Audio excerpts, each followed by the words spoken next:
새벽 5시 반 정순자는 알람 소리보다 먼저 눈을 뜹니다. 35년간 간호조무사로 일하며 몸에 밴 습관이죠. 하지만 오늘 아침은 뭔가 다릅니다. 침대 옆에서 들리던 남편의 거친 숨소리가 없습니다. 여보, 여보. 순자는 급하게 태수의 목에 손을 댑니다. 맥박이 미약하게나마 뛰고 있습니다. 하지만 얼굴이 창백하고 입술은 파랗게 질려 있습니다. 간암 투병 2년째, 의사가 말한 그 시간이 다가온 걸까요? 119조? 환자가 의식을 잃었어요. 구급차가 도착할 때까지 순자는 남편의 손을 꼭 잡고 있었습니다. 뼈만 남은 그 손이 이렇게 차가울 줄은 몰랐습니다. 구급대원들이 들것에 태수를 옮기는 동안 순자는 마음속으로 빌었습니다. 제발, 아직은 안 돼요. 아직 할 말이 남았어요. 응급실에서 3시간을 기다린 후 의사가 나왔습니다. 보호자이신가요? 환자 상태가 많이 위중합니다. 간 기능이 급격히 악화되었어요. 각오하셔야 할 것 같습니다. 순자의 다리에 힘이 빠집니다. 복도 의자에 주저앉으며 핸드폰을 꺼냅니다. 아들에게 전화를 걸지만 받지 않습니다. 2번째, 3번째, 6번째 통화에서야 며느리가 받습니다. 어머니, 무슨 일이세요? 태수 아버지가 위독해. 병원에 와줄 수 있겠니? 아, 그게 지금 애가 열이 나서요. 병원은 좀 뚜뚜뚜. 전화가 끊어집니다. 순자는 허허롭게 웃습니다. 40년 전 이 남자와 결혼할 때 이런 순간을 혼자 맞을 거라고는 생각도 못했습니다. 중환자실 앞에서 밤을 새우며 순자는 생각합니다. 집을 담보로 받은 대출금으로 지금까지 치료비를 댔지만 이제 정말 바닥이 보입니다. 통장 잔고는 15만 원. 이것도 다음 달 병원비로 나갈 돈입니다. 이 사람이 가면 나는 뭘 하고 살지? 간호조무사로 일하던 시절 환자 가족들을 수없이 봤습니다. 남편을 먼저 보내고 혼자 남은 할머니들의 그 텅 빈 눈빛을 이제 자신도 그런 눈빛을 갖게 되는 걸까요? 새벽 4시 간호사가 나왔습니다. 보호자분, 환자분이 깨어나셨어요. 잠깐 들어가 보세요. 순자는 뛰듯이 중환자실로 들어갔습니다. 각종 기계에 둘러싸인 태수가 미약하게 눈을 뜨고 있습니다. 여보, 여보야. 태수의 입술이 움직입니다. 소리는 나지 않지만 입모양으로 알 수 있습니다. 미안하다고 하는 것 같습니다. 순자는 눈물을 훔치며 남편의 손을 잡습니다. 아무 말하지 마요. 괜찮아질 거예요. 하지만 마음 한편으로는 알고 있습니다. 이게 마지막 일지도 모른다는 것을.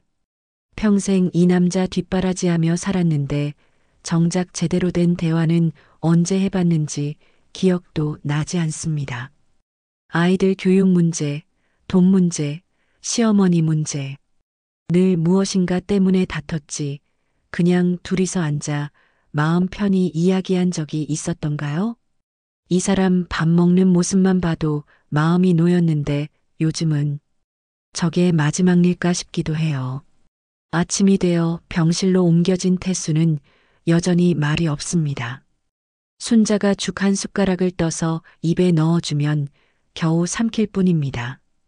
창밖으로 보이는 햇살이 유난히 밝습니다.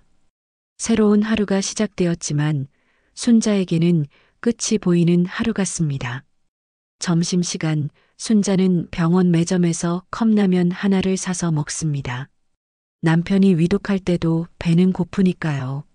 라면을 후루룩 먹으면서도 눈물이 납니다. 이렇게 혼자 밥 먹는 것도 이제 익숙해져야 할까요? 일주일이 지났습니다. 의사들도 포기했던 태수가 기적처럼 회복하기 시작했습니다. 간 수치가 서서히 정상으로 돌아오고 얼굴에도 혈색이 돌았습니다. 순자는 매일 병실에서 밤을 새우며 남편을 돌봤습니다. 환자분, 정말 놀라운 회복력이네요. 담당 의사 김 선생님이 차트를 보며 고개를 젓습니다. 정말 희귀한 경우예요. 마치 죽다 살아난 겁니다. 의학적으로 설명하기 어려운 회복이에요. 순자는 남편의 손을 꼭 잡으며 눈물을 훔칩니다. 살아줘서 고마워요, 여보. 태수는 처음으로 입을 열었습니다. 물. 한 글자였지만 순자에게는 천마디 말보다 소중했습니다. 물컵을 들고 빨대를 입에 대줍니다. 태수가 스스로 빨대를 빨아들이는 모습을 보며 순자는 가슴이 벅차올랐습니다. 하루가 다르게 태수는 회복했습니다. 이틀 후에는 혼자서 물을 마셨고 사흘 후에는 죽을 숟가락으로 떠먹었습니다. 일주일 후에는 휠체어에 앉아 병원 복도를 천천히 돌 수 있을 정도가 되었습니다. 여보, 집에 가고 싶어? 태수의 목소리에 힘이 생겼습니다. 순자는 기뻐하며 의사에게 퇴원 가능성을 물었습니다. 아직은 조금 더 지켜봐야겠어요. 하지만 이 속도라면 다음 주쯤에는 퇴원하셔도 될 것 같습니다. 순자는 집에 가서 태수가 올 준비를 했습니다. 침대 시트를 새 걸로 갈고 냉장고를 가득 채웠습니다. 태수가 좋아하던 김치찌개 재료도 샀습니다. 오랜만에 활기가 생겼습니다. 퇴원한 첫날 밤, 태수는 침대에서 스스로 일어났습니다. 화장실 가야겠어.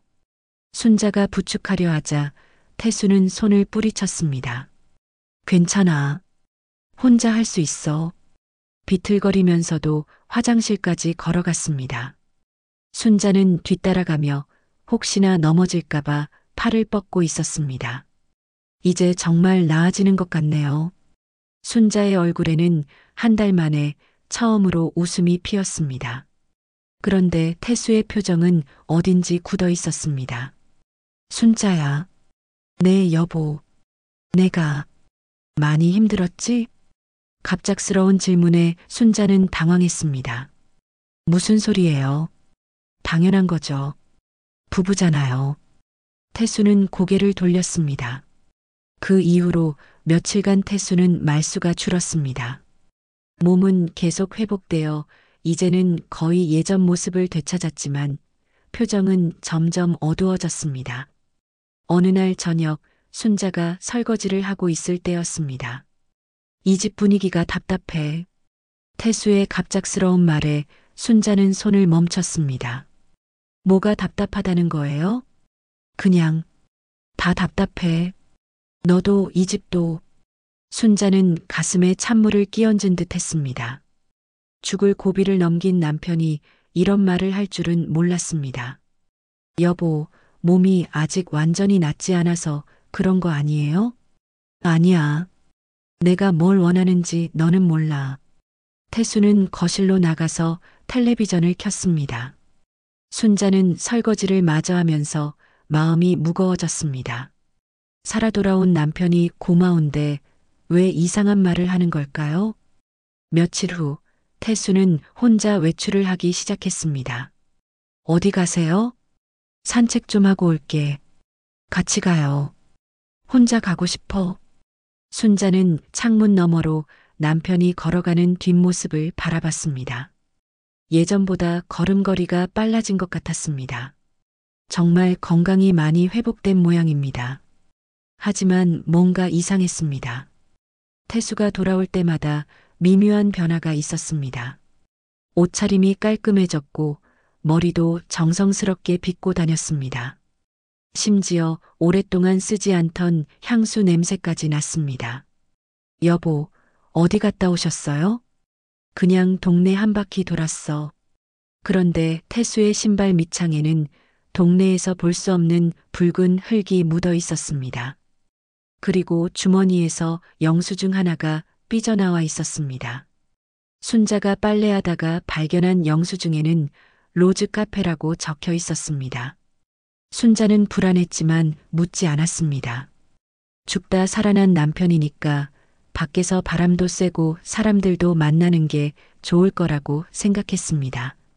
하지만 태수의 외출은 점점 잦아졌고 집에 있을 때도 핸드폰을 자주 들여다봤습니다.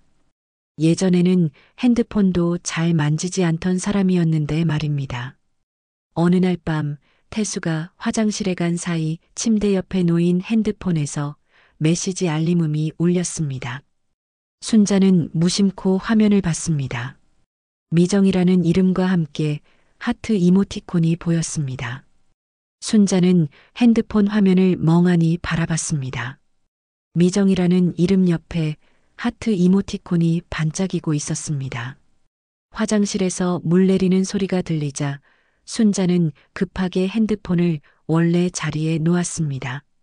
뭐 하고 있어? 태수가 화장실에서 나오며 물었습니다. 순자는 당황하며 베개를 정리하는 척했습니다. 아, 베개가 흐트러져서요. 태수는 의심스러운 눈빛으로 순자를 바라보더니 핸드폰을 집어들었습니다. 화면을 확인하고는 안도하는 듯한 표정을 지었습니다. 그날 밤 순자는 잠을 이룰 수 없었습니다. 미정이가 누구일까요? 하트 이모티콘은 또 뭘 의미하는 걸까요? 옆에서 잠든 태수의 얼굴을 살펴봤지만 평온한 잠자리 표정에서는 아무것도 알 수 없었습니다. 다음 날 아침 태수는 평소보다 일찍 일어났습니다. 오늘도 산책 나가실 거예요? 응, 날씨가 좋네. 태수는 옷을 갈아입으며 거울을 보고 있었습니다. 머리를 정성스럽게 빗고 면도까지 깔끔하게 했습니다. 병원에 있을 때와는 완전히 다른 모습이었습니다. 여보, 점심은 집에서 드실 거죠? 아니, 밖에서 먹을 것 같아. 순자의 가슴이 쿵 내려앉았습니다. 결혼 40년 동안 태수가 집밥을 마다한 적이 거의 없었는데 말입니다. 태수가 나간 후 순자는 집안일을 하면서도 계속 신경이 쓰였습니다. 빨래를 널다가 태수의 셔츠에서 낯선 향수 냄새를 맡았습니다. 집에 있는 향수와는 다른 달콤한 여자 향수 냄새였습니다. 설마 그런 건 아니겠지? 순자는 고개를 저었습니다. 죽다 살아난 남편이 그럴 리는 없다고 생각했습니다. 오후 3시 태수가 돌아왔습니다. 얼굴에는 웃음기가 돌았고 발걸음도 가벼워 보였습니다. 어디 다녀오셨어요? 공원 갔다가 카페에서 차 마시고 왔어. 혼자요? 태수의 표정이 순간 굳어졌습니다. 왜 그런 걸 물어? 아니에요. 그냥 누구 만나셨나 해서요. 옛날 직장 동료 만났어. 남자. 태수는 그렇게 말하고는 방으로 들어가 버렸습니다. 순자는 뭔가 석연치 않았지만 더는 묻지 못했습니다. 저녁 준비를 하다가 순자는 태수의 바지 주머니에서 또 다른 영수증을 발견했습니다. 파리 베이커리 카페, 아메리카노 2잔과 케이크 1조각. 혼자 갔다면서 왜 2잔을 주문했을까요? 며칠 후 순자는 결심했습니다. 태수가 외출할 때 몰래 따라가 보기로 한 것입니다. 태수는 버스를 타고 시내로 나갔습니다. 순자도 다음 버스를 타고 따라갔습니다. 태수는 번화가의 한 카페 앞에서 멈춰 섰습니다. 그리고 누군가를 기다리는 듯 시계를 보며 서성였습니다. 10분 후 한 여자가 나타났습니다. 다소곳한 원피스를 입은 50대 후반으로 보이는 여자였습니다. 태수는 그 여자를 보자 얼굴이 환해졌습니다. 두 사람은 자연스럽게 카페 안으로 들어갔습니다. 순자는 카페 맞은편 건물 그늘에 숨어서 지켜봤습니다. 유리창 너머로 보이는 태수의 모습은 집에서 보던 것과는 완전히 달랐습니다. 활짝 웃으며 손짓을 하고 때로는 여자의 손을 잡기도 했습니다. 순자의 다리에 힘이 빠졌습니다. 40년을 함께 산 남편이 다른 여자와 저렇게 친밀하게 지내는 모습을 보니 현실감이 없었습니다. 2시간 후 태수와 그 여자가 카페에서 나왔습니다. 여자는 태수의 팔에 자신의 팔을 끼고 걸었습니다. 순자는 급하게 택시를 잡아 타고 집으로 돌아갔습니다. 집에 도착해서도 순자는 넋을 잃고 있었습니다. 그러다가 문득 생각이 났습니다. 태수의 핸드폰에 있던 미정이라는 이름. 혹시 그 여자가 미정이일까요? 태수가 집에 돌아온 것은 저녁 8시였습니다. 어디 갔다 오셨어요? 병원 갔다가 약국에서 약 사고 왔어. 거짓말이었습니다. 순자는 태수가 어디서 무엇을 했는지 다 알고 있었으니까요. 약은 어디 있어요? 아, 깜빡하고 놓고 왔네. 내일 다시 가져올게. 또 거짓말이었습니다. 순자는 가슴이 답답해서 숨쉬기가 어려웠습니다. 그날 밤 태수가 잠든 후 순자는 조심스럽게 핸드폰을 들여다봤습니다. 화면 잠금이 걸려 있었지만 태수의 생일을 입력하니 쉽게 열렸습니다. 메시지함을 확인하는 순자의 손이 떨렸습니다. 미정이와 주고받은 수많은 메시지들이 있었습니다. 오빠, 오늘 만나서 정말 좋았어요. 오랜만에 이렇게 웃어본 것 같아요. 나도 마찬가지야. 미정아, 고마워. 오빠, 이제 다 끝났어요? 언제나 데리러 와요? 순자는 핸드폰을 손에서 놓칠 뻔했습니다. 이제 다 끝났다는 것은 자신과의 결혼 생활을 말하는 걸까요? 데리러 온다는 것은 무슨 뜻일까요? 더 읽어보니 미정이라는 여자는 태수에게 애정 표현을 자주 했고 태수도 그에 화답하고 있었습니다. 심지어 사랑해라는 메시지도 주고받았습니다. 순자는 핸드폰을 원래 자리에 놓고 화장실로 달려갔습니다. 토할 것 같았습니다. 변기에 엎드려 울컥거리는데 눈물이 쏟아졌습니다. 미정이가 누구야? 언제부터 만난 거야? 순자는 밤새 잠을 이루지 못했습니다. 태수의 핸드폰에서 본 메시지들이 머릿속에서 맴돌았습니다. 사랑해, 데리러 와줘. 다 끝났어요. 40년 결혼 생활 동안 태수가 자신에게 한 번도 해주지 않았던 말들이었습니다. 다음 날 아침 태수는 평소보다 더 정성스럽게 몸단장을 했습니다. 새 셔츠를 꺼내 입고 구두도 반들반들 닦았습니다. 오늘도 나가세요? 응, 일찍 나갔다가 늦게 들어올 것 같아. 어디 가시는데요? 태수의 눈빛이 날카로워졌습니다. 왜 자꾸 간섭해? 아픈 사람 감시하는 거야? 순자는 가슴이 찔렸습니다. 감시가 아니라 걱정이었는데 태수에게는 그렇게 보였나 봅니다. 태수가 나간 후 순자는 견딜 수 없어서 조카 진영에게 전화를 걸었습니다. 진영은 순자가 가장 아끼는 조카로 딸처럼 여기는 사이였습니다. 이모, 무슨 일이세요? 목소리가 이상해요. 진영아, 이모가 상담할 데가 없어서 그래. 어머, 무슨 일이에요? 지금 갈게요.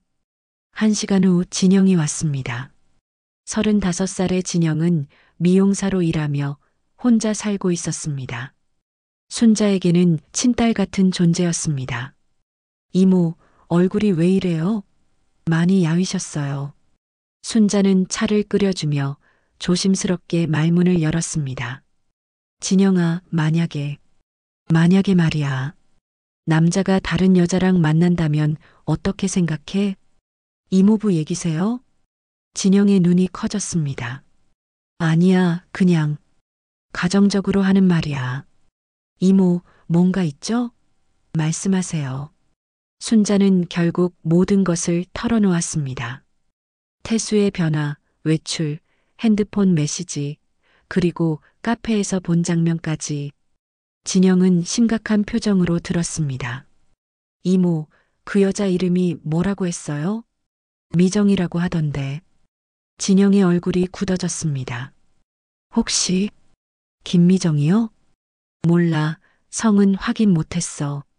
이모, 저희 미용실에 오는 단골 손님 중에 김미정이라는 분이 계세요.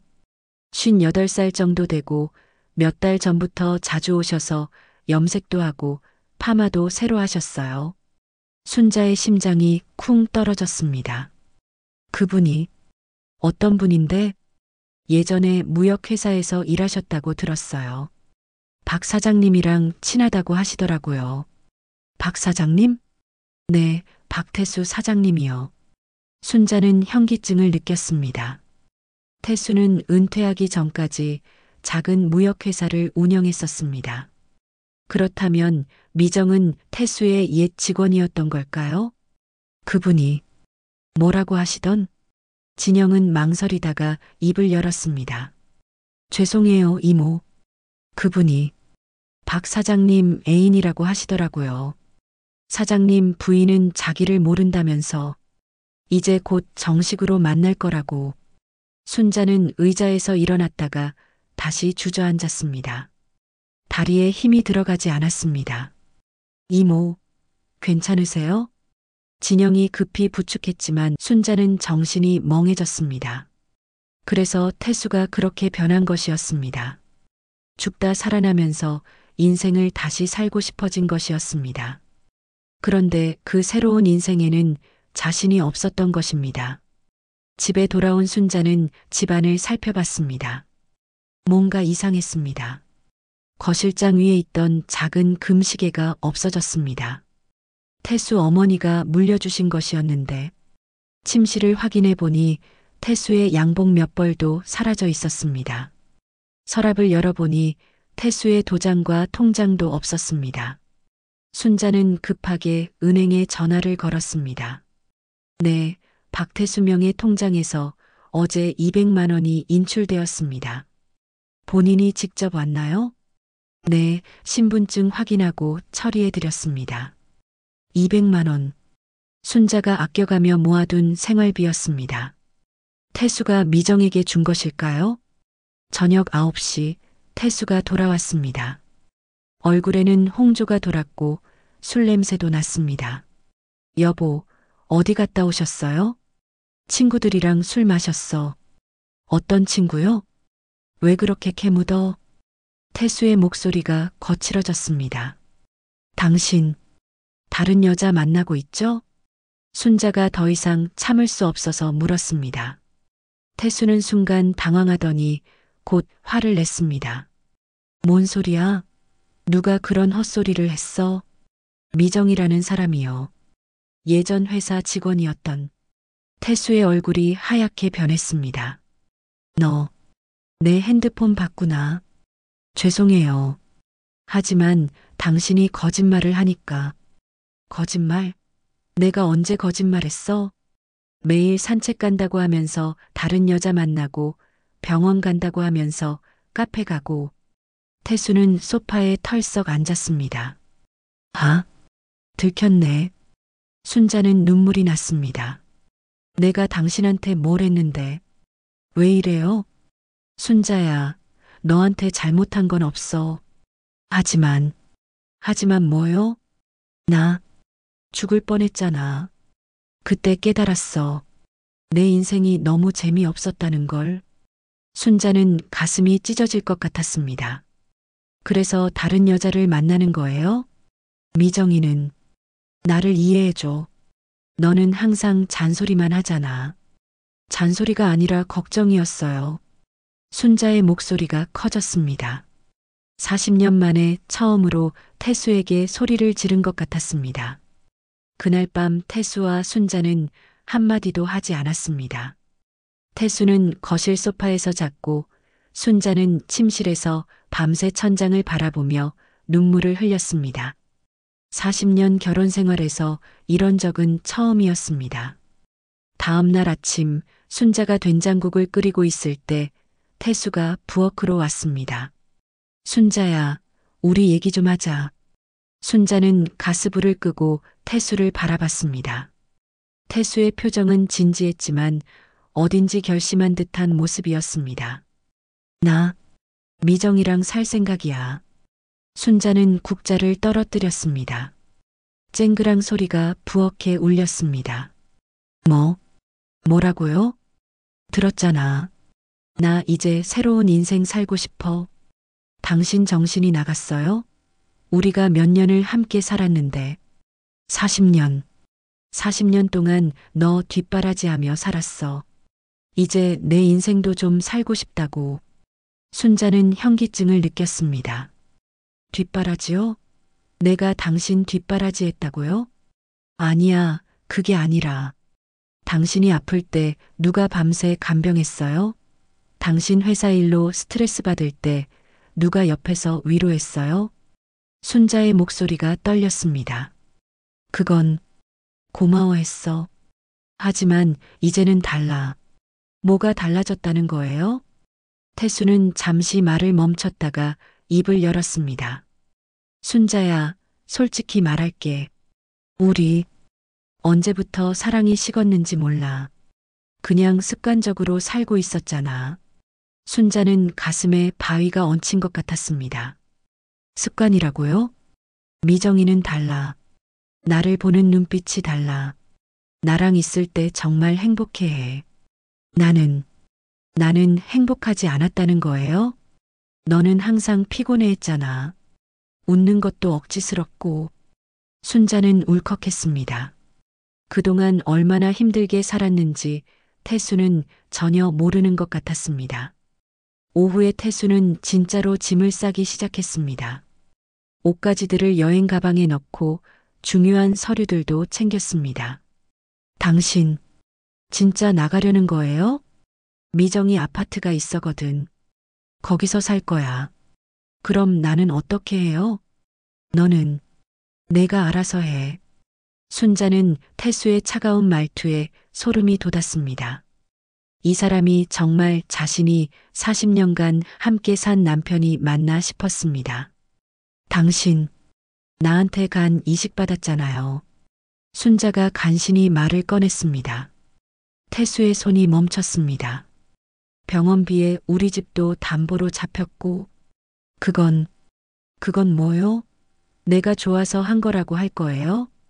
태수는 고개를 돌렸습니다. 그건 내가 좋아서 한 거잖아. 순자는 무릎에 힘이 빠져 바닥에 주저앉았습니다. 당신, 정말 그런 식으로 생각했어요? 순자야, 우리 인생 너무 길었어. 넌 내 보호자였지. 진짜 사랑은 아니었어. 보호자. 그 말이 순자의 가슴을 깊숙이 찔렀습니다. 40년간 함께 살면서 아이들을 낳고 기르고 시부모 모시고 태수 뒷바라지하며 살았는데 그게 보호자였다는 말입니까? 그럼 미정이는 뭐예요? 미정이는 나를 진짜 사랑해줘. 나는 사랑하지 않았다는 거죠? 태수는 대답하지 않았습니다. 그 침묵이 답이었습니다. 저녁 무렵 태수가 짐을 다 싸고 현관에 섰습니다. 순자야, 미안해. 미안하면 가지 마세요. 안 돼. 나 이제 정말 행복하고 싶어. 순자는 태수의 뒤를 따라갔습니다. 당신이 행복하면 나는 어떻게 돼요? 너도 내 행복을 찾아.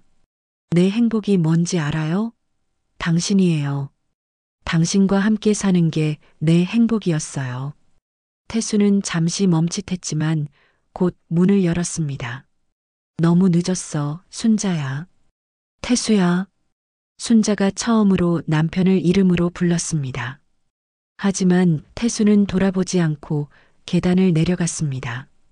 순자는 문 앞에 서서 태수가 택시에 타는 모습을 지켜봤습니다. 택시가 사라질 때까지 서 있었습니다. 집 안으로 들어온 순자는 거실 바닥에 주저앉았습니다. 텅 빈 집이 갑자기 너무 넓어 보였습니다. 태수의 흔적들이 곳곳에 남아 있었습니다. 그가 즐겨 앉던 소파, 신문을 읽던 책상, 함께 찍은 가족사진들. 순자는 가족사진을 집어들었습니다. 아이들이 어렸을 때 찍은 사진이었습니다.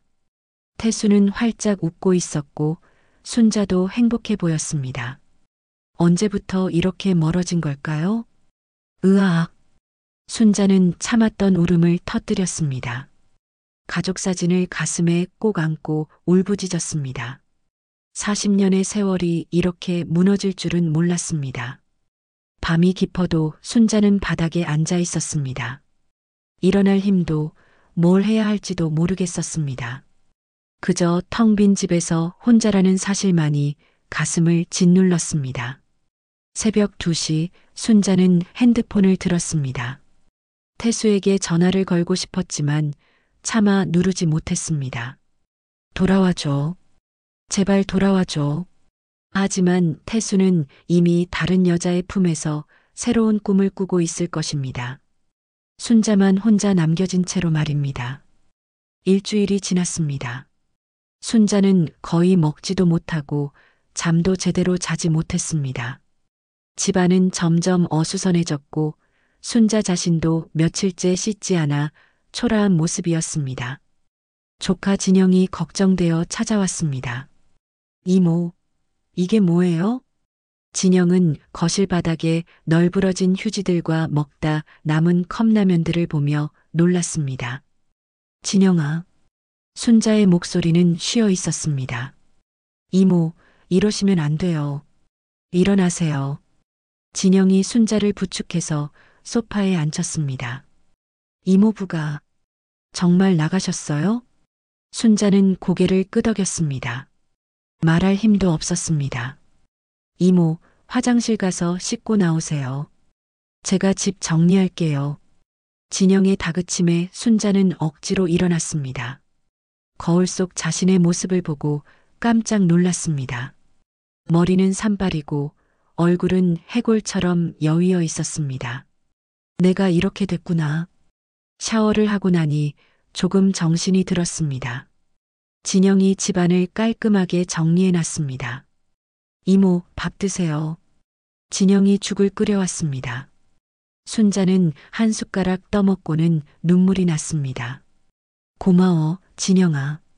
이모, 이러고 계시면 안 돼요.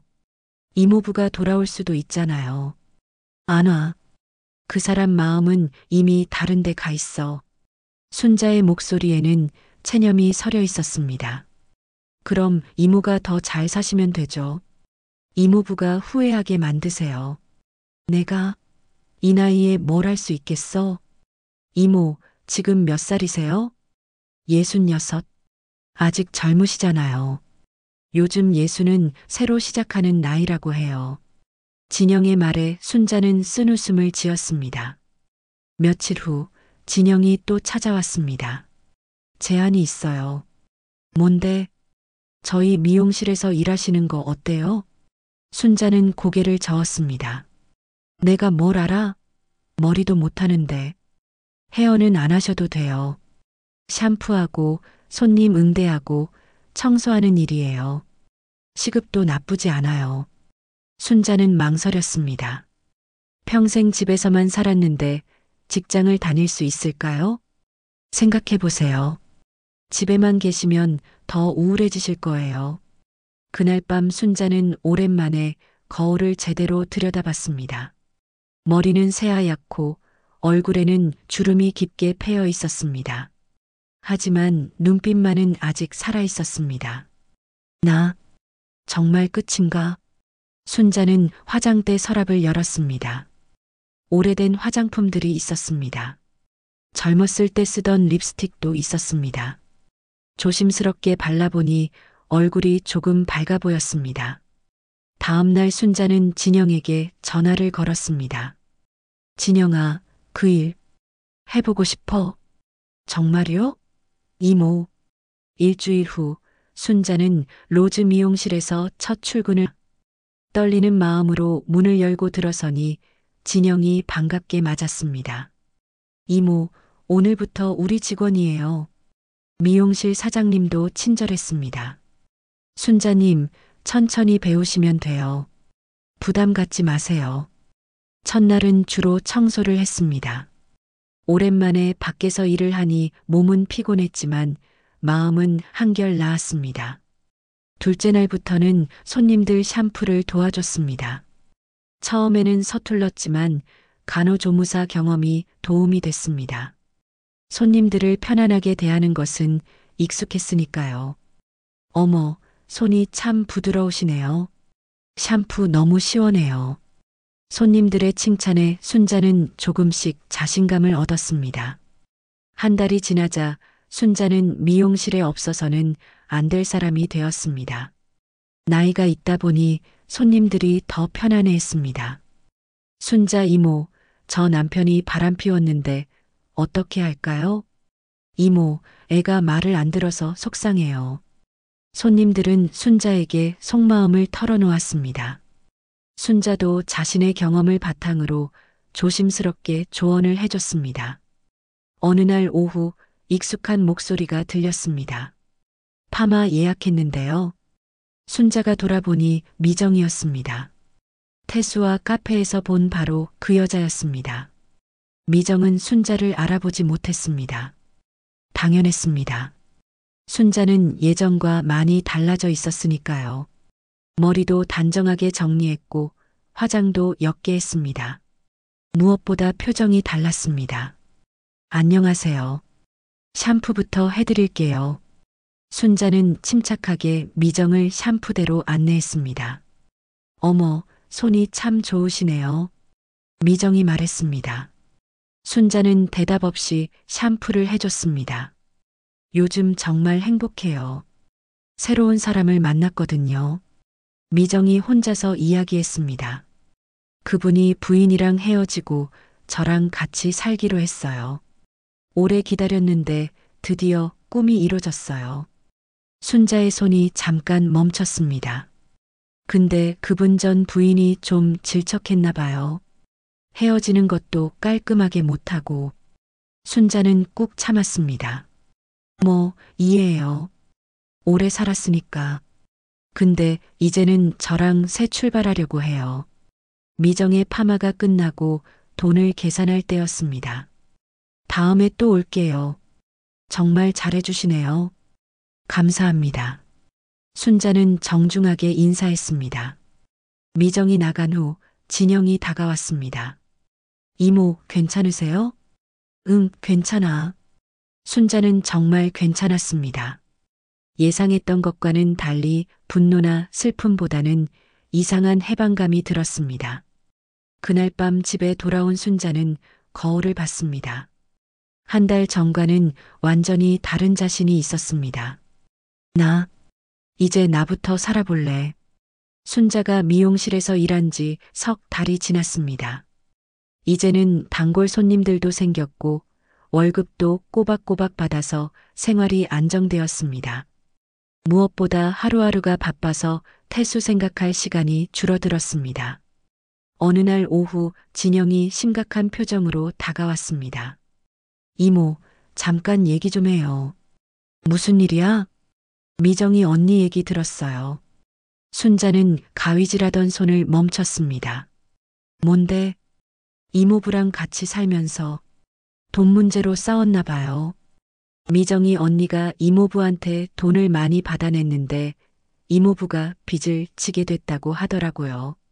순자는 놀랐습니다. 빚을? 네, 미정이 언니가 사기 사건에 연루됐다는 소문도 있어요.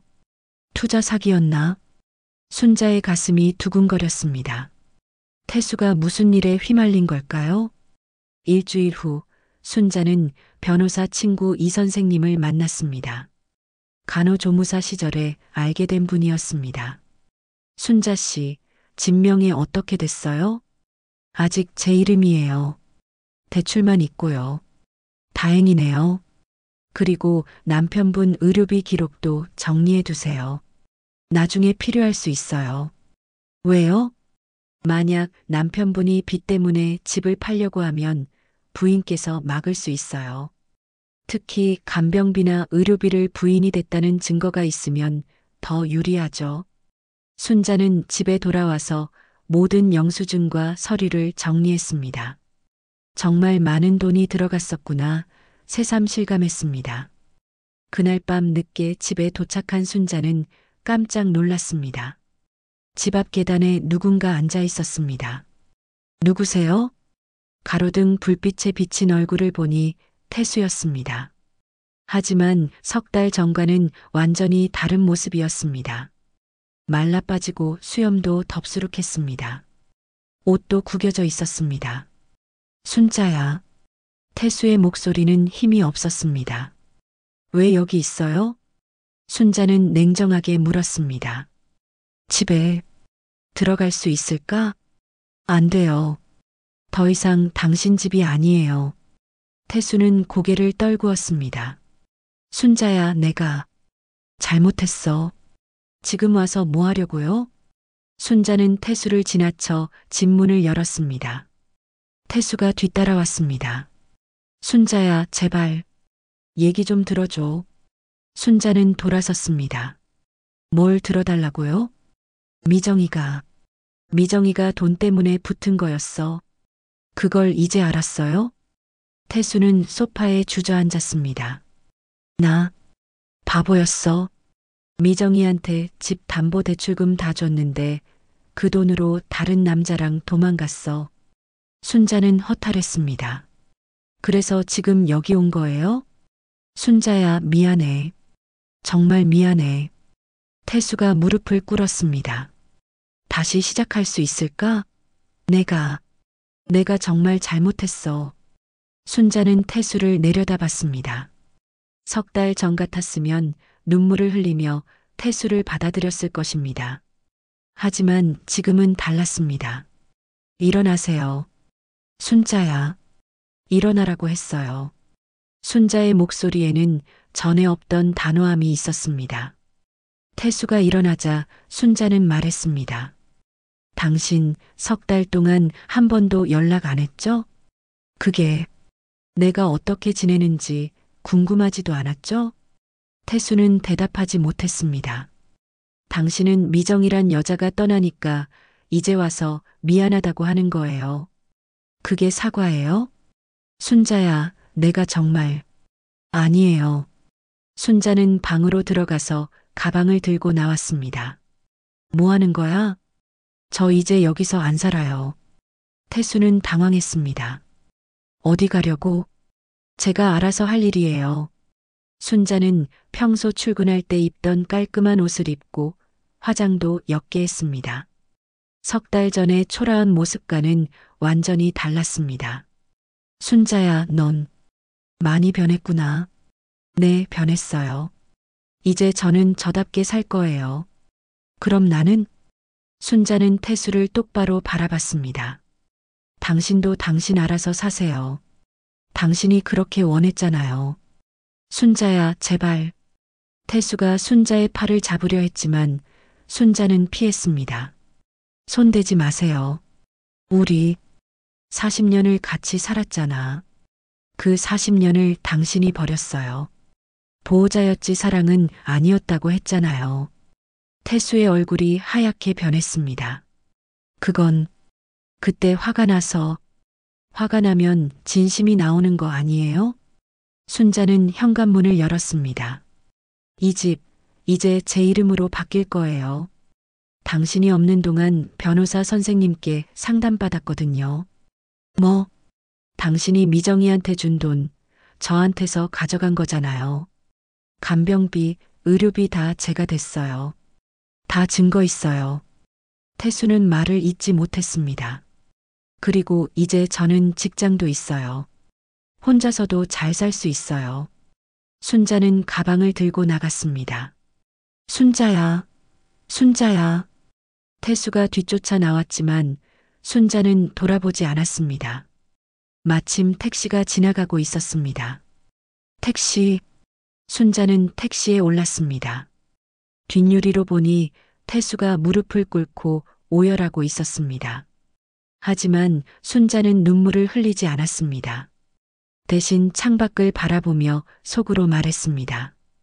이제 정말 새로 시작이야. 순자는 진영이 구해준 작은 원룸에서 새로운 생활을 시작했습니다. 방은 작았지만 깔끔했고 무엇보다 온전히 자신만의 공간이었습니다. 40년 만에 처음으로 누구 눈치 보지 않고 살 수 있는 곳이었습니다. 첫날 아침, 순자는 작은 부엌에서 된장국을 끓였습니다. 한 사람 분량의 작은 냄비에 끓인 국이었지만 예전보다 더 맛있게 느껴졌습니다. 이상하네. 똑같은 된장인데. 순자는 혼잣말을 하며 미소를 지었습니다. 혼자 말하는 것도 이제는 자연스러웠습니다. 미용실에서의 일도 점점 재미있어졌습니다. 손님들은 순자를 찾아서 왔고 다른 미용사들도 순자를 인정해줬습니다. 순자 이모, 정말 손님 응대 잘하세요. 어떻게 저렇게 마음을 편하게 해주시지? 동료 미용사 영희가 말했습니다. 그냥 살아본 게 있으니까 그런가 봐요. 순자는 겸손하게 답했습니다. 하지만 속으로는 뿌듯했습니다. 자신이 누군가에게 도움이 되고 있다는 사실이 좋았습니다. 어느 날 오후 낯선 손님이 미용실에 들어왔습니다. 실례합니다. 정순자 씨 계신가요? 제가 정순자인데요. 손님은 정장을 입은 중년 남성이었습니다. 안녕하세요. 마을 복지관에서 왔습니다. 김복지사라고 합니다. 복지관요?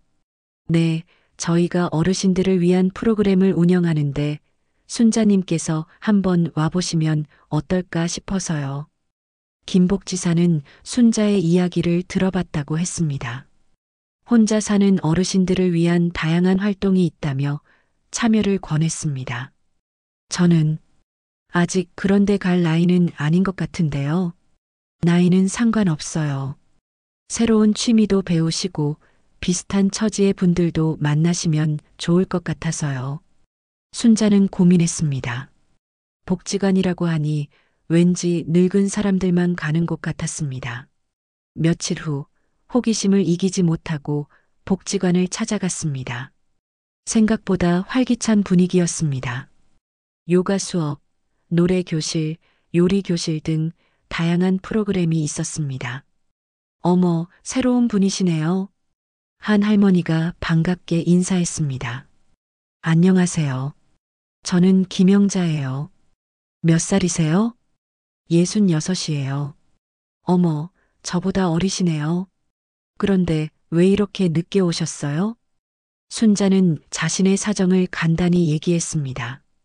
영자 할머니는 고개를 끄덕였습니다. 아, 그런 일이 있으셨구나. 저도 비슷해요. 남편이 다른 여자 만나서 헤어졌어요. 정말요? 네, 처음엔 죽고 싶었는데 여기 나오면서 많이 나아졌어요. 영자 할머니의 말에 순자는 위로받는 느낌이었습니다. 그날부터 순자는 일주일에 2번씩 복지관에 나갔습니다.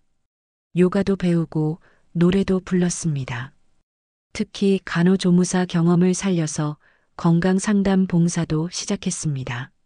순자 씨, 혈압 재는 법 좀 알려주세요. 순자 씨, 이 약 언제 먹어야 하나요? 어르신들이 순자를 찾았습니다. 순자는 자신이 도움이 되고 있다는 사실에 보람을 느꼈습니다. 석 달이 지나자 순자의 하루는 완전히 달라져 있었습니다. 오전에는 미용실에서 일하고 오후에는 복지관에서 봉사했습니다. 저녁에는 새로 사귄 친구들과 가끔 함께 식사하기도 했습니다. 어느 날 저녁 순자는 원룸에서 혼자 된장국을 끓이며 창밖을 바라봤습니다. 노을이 아름답게 지고 있었습니다. 사람은 한 번쯤 무너져도 되나 봐. 다만 그 다음엔 내가 나를 안아줘야 하는구나. 순자는 자신에게 말했습니다. 라디오에서는 7080 발라드가 흘러나왔습니다. 예전에는 태수와 함께 듣던 노래였지만 이제는 혼자 들어도 좋았습니다. 순자야, 잘했어. 순자는 자신에게 말했습니다. 거울 속 자신을 보니 석 달 전과는 완전히 다른 사람 같았습니다. 얼굴에는 생기가 돌았고 눈빛도 밝았습니다. 핸드폰이 울렸습니다. 진영이었습니다. 이모, 뭐 하세요? 저녁 먹고 있어.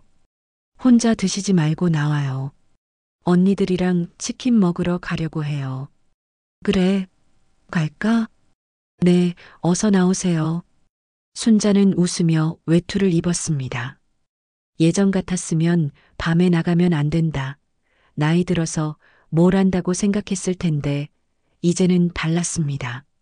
밖으로 나서니 찬 바람이 불었지만 상쾌했습니다. 거리의 불빛들이 반짝였고 사람들의 웃음소리가 들렸습니다. 치킨집에서 진영과 친구들을 만났습니다. 이모, 요즘 정말 예뻐지셨어요. 맞아요. 완전 달라지셨어요. 젊은 친구들의 칭찬에 순자는 기분이 좋았습니다. 이모, 남자친구 하나 소개해 드릴까요? 진영이 농담을 던졌습니다. 아이고, 무슨 소리야. 나는 이제 혼자가 좋아. 순자는 웃으며 답했습니다. 정말 그런 마음이었습니다. 집에 돌아온 순자는 다시 한번 된장국을 데워 먹었습니다. 혼자 끓인 된장국의 맛이 이제는 완전히 익숙해졌습니다. 내일은 뭘 하지? 순자는 달력을 펼쳐봤습니다. 내일은 복지관에서 새로운 프로그램이 시작되는 날이었습니다. 컴퓨터 교실이었습니다. 나도 배워볼까? 순자는 설렜습니다. 66살에 컴퓨터를 배운다니 예전 같았으면 상상도 못했을 일이었습니다. 침대에 누워서도 순자는 미소를 지었습니다. 내일이 그리고 앞으로의 날들이 기대되었습니다. 태수 없는 삶이 이렇게 풍요로울 줄은 몰랐습니다. 창밖으로 별이 보였습니다. 순자는 별을 바라보며 깊은 잠에 빠져들었습니다. 꿈속에서도 순자는 웃고 있었습니다.